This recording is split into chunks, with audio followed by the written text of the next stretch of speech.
جن کا دین نے آپ کو متوجہ کرایا، جیسے روزہ ہے، زیارت عاشوراء ہے، یہ اس کے علاوہ اور جو مجلسیں محفلیں، یہ وہ چیزیں جو ہمارے لیے کافی ہیں الحمدللہ۔ حدیث قصہ ہے، جو چیزیں معتبر ہیں، نہ وہ کہانی اور قصے جن کی کہیں پر سند نہیں ملتی۔ بہت بہت شکریہ، آگے بڑھتے ہیں۔ السلام علیکم محترم مولانا صاحب اور عزیز جاوید بھائی، میں مرزا ساجد بیگ بول رہا ہوں حیدرآباد سے۔ امید کرتا ہوں کہ آپ اللہ کے فضل و کرم سے اور مولا کے کرم سے خیریت سے ہوں گے۔ میرے دو سوالات تھے۔ میرا پہلا سوال سورہ تحریم کی پہلی آیت کے بارے میں تھا کہ سرکار ختم مرتبت سے خطاب کرتے ہوئے اللہ تعالیٰ جو فرما رہا ہے، اس کا مطلب کیا ہے اور اس سے کیا مراد ہے؟ اس کی وضاحت کیجیے اور اس کی وضاحت کیجیے، میں بہت شکر گزار ہوں گا۔ اور دوسرا سوال میرا یہ تھا کہ میں نے کسی مولانا سے سنا ہے کہ ایک صحابی امام حسین تھے، ایک جو بروز عاشور ظہر کے وقت مولا سرکار سید الشہداء کا ساتھ چھوڑ کر چلے گئے تھے، اور یہ تو اس بدبخت صحابی کا نام کیا تھا اور کیا یہ صحیح ہے؟ اس کی وضاحت کیجیے، میں بے حد شکر گزار اور ممنون ہوں گا آپ کا۔ اللہ سلامت رکھے، خدا حافظ۔ بھائی کے دو سوال ہے، سورہ تحریم کی پہلی آیت کے سلسلے میں وضاحت چاہتے ہیں۔ بسم اللہ الرحمن الرحیم۔ یہ آیت کریمہ اس طرح، یا ایھا النبی لما تحرم ما احل اللہ لک تبتغی مرضات ازواجک واللہ غفور الرحیم۔ یہ پوری آیت کریمہ کی اگر ایک مختصر سی میں شان نزول اور ہسٹری عرض کر دوں کہ پیغمبر اکرم صلی اللہ علیہ وآلہ وسلم زینب بنت جحش کے گھر پر آپ نے شہد تناول فرمائی تھی، لیکن یہاں پر کچھ لوگوں نے آپ کے خلاف ایک منصوبہ بنایا کہ اب جب پیغمبر آئیں تو ان سے یہ کہا جائے کہ آپ کے منہ سے بو آ رہی ہے۔ لہٰذا پیغمبر اکرم جب تشریف لے آئے تو ایک نے کہا کہ آپ کے منہ سے بو آ رہی ہے، ایک بیوی نے کہا کہ آپ کے منہ سے بو آ رہی ہے۔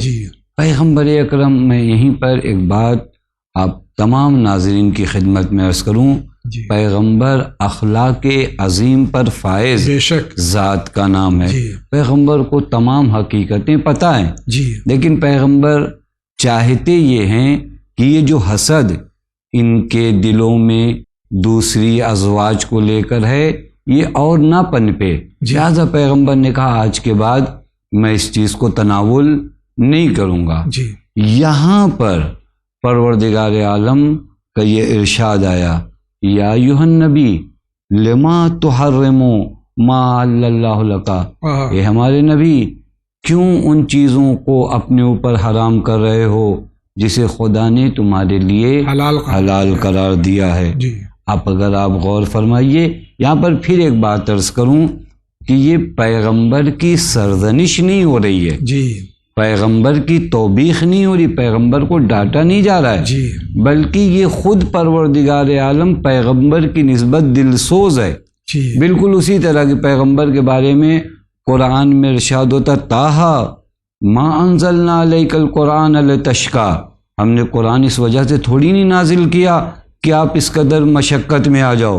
بالکل یہاں پر بھی پیغمبر کو اسی لہجے میں بتایا جا رہا ہے، میرے نبی آپ کا اخلاق عظیم ہے، آپ اخلاق عظیم پر فائز ہیں، لیکن اس قدر مشقتیں آپ برداشت نہ کریے کہ ان کی غلط باتیں جو ہیں، جبکہ آپ نے شہد کھایا ہے اور پروردگار عالم نے آپ کے لیے حلال کیا ہے، تو پھر ان لوگوں کو کہ کہیں وہ اس چیز کو برا نہ مانے، آپ اپنے آپ پر اس قدر اذیت نہ کیجیے۔ میں جان بوجھ کے اس بات کو عرض کر رہا ہوں کہ کہیں یہ نہ کوئی سوچے کہ پیغمبر کی تنبیہ ہو رہی، بالکل ایسا نہیں ہے۔ اسی وجہ سے وہ آیت کریمہ بھی میں نے ان کی ہے جنہوں نے احسن تم، یہ در حقیقت یہ پورا واقعہ اس کے بعد کی بھی جو آیت ہیں اگر آپ غور فرمائیے کہ باقاعدہ حتیٰ پیغمبر نے جب اس منصوبے کے بارے میں اپنی زوجہ کو بتایا تو انہوں نے کہا تمہیں کس نے خبر دی؟ اور مجھے میرے پروردگار عالم نے خبر دیا ہے۔ میں ساری باتوں کو جانتا ہوں. جی یعنی میرا اخلاق ہے. واقعی یہاں پر مجھے کئی چیزیں یاد آتی، جیسے بعض مشرکین اور کفار آتے تھے جی پیغمبر کے سامنے ایک بات کرتے تھے. جی پیغمبر جانتے تھے کہ ان کی بات دل سے نہیں ہے، جی لیکن پیغمبر ان پر کوئی زیادہ اٹیک نہیں کرتے تھے. جی تو وہ لوگ پیغمبر کو کہتے تھے، یہ تعبیر قرآن میں ہے، جی وہ لوگ کہتے تھے یہ اذن ہے، یعنی فقط کان ہے، جی یعنی جو کہو سن لیتے ہیں. جی یہ سمجھتے تھے کہ پیغمبر یوں سن لے رہے ہیں. جی یہ نہیں سمجھتے تھے کہ اخلاق پیغمبر عظیم ہے، جی بے کہ شک. پیغمبر اس طرح کے لوگوں کو بھی برداشت برداشت کرتے. کر لیتے ہیں. لہذا پیغمبر خاموش ہو جائیں گے جی. اپنے اخلاق کی وجہ سے، لیکن حق تعالیٰ اپنے نبی پر اتنا ظلم ہوتا ہوا نہیں دیکھ سکتا. جی. لہذا ارشاد فرماتا یا ایھا النبی لما تحرم ما احل اللہ، جو چیز اللہ نے آپ کے اوپر حلال کی ہے اسے آپ حرام کیوں کر رہے ہو اپنے اوپر. یہ آئے اول تھی جس کے بارے میں ہمارے برادر عزیز نے وضاحت مانگی تھی. دوسرا مسئلہ جو ان کا تھا وہ غالباً اس صحابی کے سلسلے میں تھا جو ظہر کے وقت گئے. میں آپ کی خدمت میں عرض کروں کہ بعضوں کو آپ صحابی بھی مت کہیے امام حسین علیہ الصلوۃ والسلام کا، وہ اصحاب باوفائے خاص جو شہدائے کربلا قرار پائے ہیں وہ ایک الگ مرحلے کے لوگ تھے. یہ کچھ وہ لوگ تھے جو اطراف دین میں زیادہ بھٹکتے تھے، ان کا دین سے کوئی تعلق نہیں تھا. بہت سے نام ہیں، میں ایک نام فقط تاریخ میں لکھ دوں یا بیان کر دوں تاکہ عبرت بھی ہو. ایک شخص ہے ہرثمہ ابن ابی مسلم نام کا. جی یہ شخص جنگ صفین میں مولا متقیان کے لشکر میں تھا. جی اور جب جنگ صفین سے لوٹ رہے تھے اور وادی کربلا میں جب حضرت کا لشکر پہنچا، یہ خود نقل کرتا ہے کہ صبح کی نماز کے بعد میں نے دیکھا کہ حضرت نے کربلا کی خاک، یعنی امام علی نے کربلا کی خاک اپنے ہاتھوں پہ اٹھائی مٹھیوں میں، اور پھر اس کا یہ جملہ کہا واہن لکے ایتھا التربہ، یعنی مبارک ہو اے زمین کہ تیرے اوپر سے ایسی قوم محشور ہوگی جو کل قیامت میں جنت میں بغیر حساب جائے گی. اللہ اکبر. یہ کہتا ہے یہ روایت میں نے خود دیکھی مولا کے سامنے. جی اور پھر اس کے بعد وقت گزرتا رہا اور میں عمر سعد کے لشکر میں آیا تھا حسین سے جنگ کرنے کو. خدا کی لعنت عمر. لیکن صبح جب ہوئی تو مجھے وہ روایت یاد آئی جو جنگ صفین کے وقت واقعہ ہوا تھا. لہٰذا میں حضرت کی خدمت میں پہنچا. اب یہاں سے یہ نقل کرتا ہے کہ میں امام کی خدمت میں پہنچا. میں نے حضرت سے فرمایا کہ مولا میں آپ کے بابا کے ساتھ جا رہا تھا جنگ صفین سے اور یہ پورا واقعہ رونما ہوا، آپ کیا فرماتے ہیں؟ حضرت فرماتے ہیں کہ آپ کیا کہتے ہو، تم کیا کہتے ہو؟ تم اس وقت ہمارا ساتھ دو گے یا عمر سعد کے لشکر میں ہو؟ تو اس وقت اس نے کہا کہ نہیں، میں آپ کا ساتھ بھی نہیں دوں گا اور وہاں سے آپ کے خلاف جنگ بھی نہیں کروں گا. اس وقت حضرت نے فرمایا جاؤ اتنا دور چلے جاؤ کہ میری آواز استغاثہ تمہارے کانوں تک نہ پہنچے. بس اس طرح کے وہ لوگ ہیں، نہ وہ اصحاب خاص جن کے بارے میں سرکار سید الشہداء فرماتے ہیں لا ارا، میں نے ایسے اصحاب نہیں دیکھے. لہٰذا یہیں سے سلام کرتے ہیں تمام شہداء کربلا کی خدمت. بہت بہت شکریہ. اگلا سوال دیکھتے ہیں کس کا ہے. السلام علیکم، میرا نام آصف ہے. میں ایکچولی پاکستان سے ہوں لیکن اس ٹائم دبئی کے اندر ہوں. ایکچولی مجھے پرابلم یہ ہے کہ مجھے اپنے بارے میں پوچھنا تھا کہ جنوری سے، اس سال کے جنوری سے ایکچولی بہت ساری ایسی پرابلم آئی کہ میری جاب بھی چلی گئی اور ابھی مارچ سٹارٹ ہو چکا ہے، کہیں جاب بھی نہیں مل رہی ہے اور 1-2 فائن کے کیسز وغیرہ ہیں. تو اصل میں پرابلم یہ کہ ہم لوگوں نے ہر طرف سے کوشش کر لی، یعنی ملک میں امی نے بھی کافی دعائیں وغیرہ 10 بیویوں کی کہانی اور نظر و نیاز وغیرہ کی. میں بھی یہاں پہ مسلسل اپنے جانتے میں جتنا ہو سکتا ہے دعائیں، نماز تہجد وغیرہ جو بھی ہے، روزے بھی رکھ رہا ہوں کنٹینیو، لیکن ابھی تک کوئی سلوشن نہیں نکل رہا ہے. یعنی کہ حالات جو ہیں یعنی خراب سے خراب تر ہوئے جا رہے ہیں. اور کچھ اگر کوئی ایسا وظیفہ ہو جاب کے لیے یا دوسرا یہ کیسز ہو جو عدالت میں کیس وغیرہ ہے اس کے لیے، تو برائے مہربانی رہنمائی فرمائیے. یہ برادر مومن پردیس میں جاب بھی چلی گئی ہے، کچھ عدالت میں کیسز بھی ہیں، اس سلسلے میں کچھ وظیفہ چاہتے ہیں. اللہ تعالیٰ سے دعا کرتے ہیں کہ ان کی مشکلات آسان فرمائے، لیکن ان کی خدمت میں عرض کریں کہ نماز صبح کے بعد سینے پہ ہاتھ رکھ کر یا فتاح کہیں، جی اس سے مشکلات آسان ہوتی ہیں. اور پھر ایک اہم طریقہ جو بہت زیادہ غور کرنے کا مقام ہے، وہ زیادہ سے زیادہ بارگاہ پروردگار عالم میں استغفار کریں اور صدقہ دیں. بہت بہت شکریہ آغا. اگلا سوال دیکھتے ہیں کس کا ہے. السلام علیکم، میرا نام سید ریاض حسین جعفری، میں ناگپور شہر سے بول رہا ہوں. جاوید بھائی اور مولانا صاحب، ایک سوال ہے.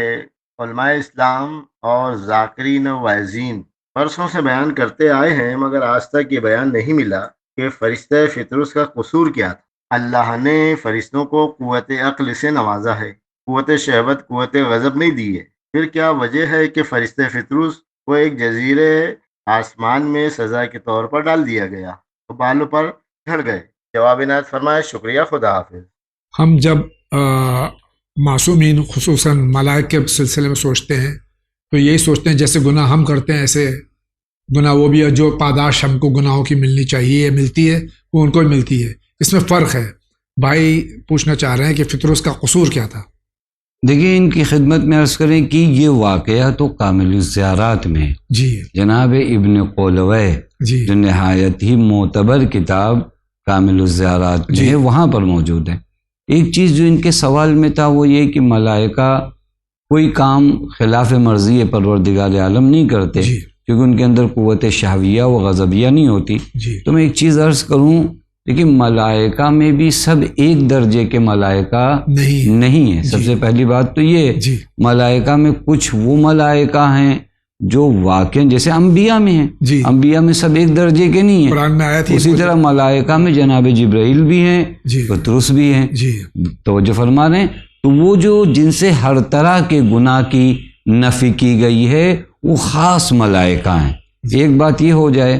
دوسری بات یہ کہ جو آپ نے بھی اشارہ کیا، وہ گناہ کا تصور ہم اپنی طرح گناہ لیتے ہیں. جی یہاں پر ترک اولا، جی ملائکہ کے لیے وہی مرحلہ جو ترک اولا کا ہے وہی ان کے عذاب کا سبب بن سکتا ہے. اور عذاب کی بھی ایک نوعیت ہوتی ہے. جی ایک مرتبہ عذاب یہ ہے کہ آپ کو جو راستے طے کرنے ہیں تکامل کے جی اور ترقی کے، وہ نہ طے کر پاؤ تو شاید وہ اس مرحلے کے لیے ایک عذاب ہو.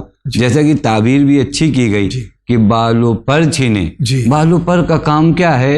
انسان کو ترقی کرنا، اوپر جانا. جی یعنی وہ مرحلے اب آپ سے طے نہیں ہو رہے ہیں. جی حتیٰ بعضوں نے تو یہاں تک احتمال دیا ہے کہ فطرس کو جنوں میں شمار کیا ہے. جی لہذا ان تمام احتمالات کی بنیاد پر پہلی بات، ملائکہ سب ہم رتبہ نہیں ہیں، جی سب کے رتبے برابر نہیں ہیں. وہ ملائکہ جو رتبہ خاص پر ہیں ان سے ہر طرح کے گناہ کی نفی ہوئی ہے. دوسری بات یہ ترک اولا ہے. اور تیسرا مرحلہ یہ ہے کہ عین ممکن ہے کہ وہ ملائکہ زمینوں پر بھی ملائکہ ہیں. جی بے شک. توجہ فرما رہے ہیں. یہ تمام مرحلے یہاں پر موجود ہیں. بہت بہت شکریہ آغا. اگلا سوال دیکھتے ہیں کہاں سے. میں محمد باقر کارگل سے بول رہا ہوں. ون چینل سے میرا ایک سوال ہے، کیا خمس اور ڈونیشن دونوں ایک ہی اکاؤنٹ میں ڈال سکتے ہیں یا ان کے لیے الگ الگ اکاؤنٹ ہے؟ آپ نے جو فرمایا ہے کہ خمس اور ڈونیشن کیا ایک ہی اکاؤنٹ میں ڈال سکتے ہیں؟ دونوں کا الگ الگ اکاؤنٹ ہے. آپ بے شک ایک ہی جگہ بھیج سکتے ہیں، لیکن آپ اس کو بتا دیجئے کہ یہ اتنی رقم جو ہے یہ خمس کی ہے، سہم امام ہے، اور یہ ڈونیشن ہے، تاکہ یہاں ہم اس طرح سے اس کا تصرف کر سکیں. اور اسی کے ساتھ میں آپ کا بھی شکریہ ادا کرتا ہوں، اور تمام ناظرین سے ایک بار پھر التماس ہے کہ چینل ون یہ آپ کا چینل ہے. پیغام انسانیت یعنی پیغام محمد اور آل محمد علیہ الصلوۃ والسلام دنیا تک پہنچانے کی کوشش کر رہا ہے. یہ آپ کا چینل ہے، آپ کے تعاون سے ہی یہ چینل چل رہا ہے. زیادہ سے زیادہ کوشش کیجئے، نہ صرف یہ کہ سہم امام بلکہ اپنے ڈونیشن سے آپ اس چینل کی مدد کیجئے، تاکہ ہم پوری دنیا میں پیغام انسانیت اور بہتر طریقے سے پہنچا سکیں. جو ڈیٹیلز آ رہی ہیں آپ اس کو ملاحظہ فرمائیے، انشاءاللہ آپ کو ساری معلومات حاصل ہو جائیں گی. اگلے سوال کی طرف بڑھتے ہیں. السلام علیکم. મુસાભાઈ મારું નામ છે, અમદાવાદ રહું છું. મુસાભાઈ ગાહા ને આ ઘરમાં અમે અહીંયા રહેવા આવ્યા છોકરીની બીમારી જાતી નથી ને એ તો અલ્લાહ જાણે કે અમે આટલે રળીએ છીએ તો ઘરમાં પાંચસો વધતું નથી અને બીમારી બીમારી બીમારી નકરી અને છોકરાની સગાઈ કરી બે ઠેકાણે તો બે ઠેકાણે તૂટી ગઈ. શું કારણે એ તૂટી ગઈ છે? પહેલાં તો હું અલ્લાહ પાકની તરફથી તમને એક ખુશખબરી આપું કે તમે દુઆ કરો,